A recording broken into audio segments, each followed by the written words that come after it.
Operation Finale is it's a very heavy movie. There's a lot of history behind it, and I'm wondering, was there ever a moment for either of you where either pre-production, on set, after filming, where it sort of hit you, where the weight of it hit you, where you really felt the history of the entire thing?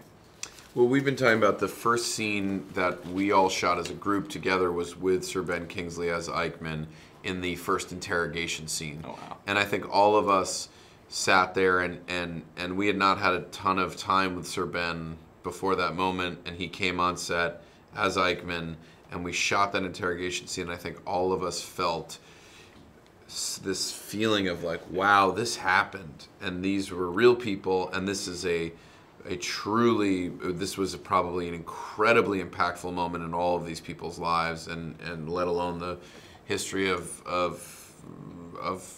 the world. On the sort of the flip side of that, is there ever a moment where it is Ben Kingsley, and you have to look at him with such dislike? You have to be like, but it's still Ben Kingsley in that costume. Did that ever make it hard for you to? I think at the moment we saw Ben Kingsley getting into the room of where we're like we were reading the script. How we call it, the table reading? Yeah, the table reading. Yeah, and in the minute he came and sat there, concentrating on his work, we understand that this is, for us, he was Eichmann in that moment. And he was not involved with us. He was very separated. He was with himself like a monk for 3 months. And we were all together having fun, like the Mossad team, and he was with himself and just working and working and working, concentrating on his job.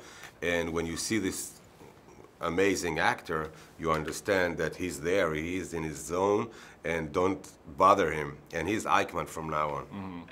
It's interesting that you mentioned that the rest of you were sort of bonding and having fun. Were there conversations of how you wanted that dynamic to be as a team? Because it is a really team-oriented movie. It's very close set. It's you guys in that house. I'm wondering what kind of conversations you all had as a cast and outside of I think how you wanted that to go. it just happened. You know, it's the energy of us as Lior and Nick and Michael Aronoff and Oscar. We were a group of people who worked together, and we became like a good friends outside the set, but also in the set. And you see that, and you understand that they are very close people. And we did shoot in the safe house where they kept Eichmann for the 10 days between when they captured him to when they were able to get him out of the country. We shot in this one house, in this one location, and it was this feeling of people becoming very close and then people becoming very claustrophobic, feeling tired of figuring it out. Lior and I almost fought numerous times. Yeah. We might today too, we'll see. It's a long day. But it was, you know, and also within our cast we had Israelis, French, Germans, Americans, which is what Israel really was like in 1960, because people were coming from all over the world to this new nation state, and you see everybody come together. It was a really exciting, and for me, the opportunity to work with all these different people from all over, from other places that I had never been able to work with, was a very exciting part of the film. Amazing.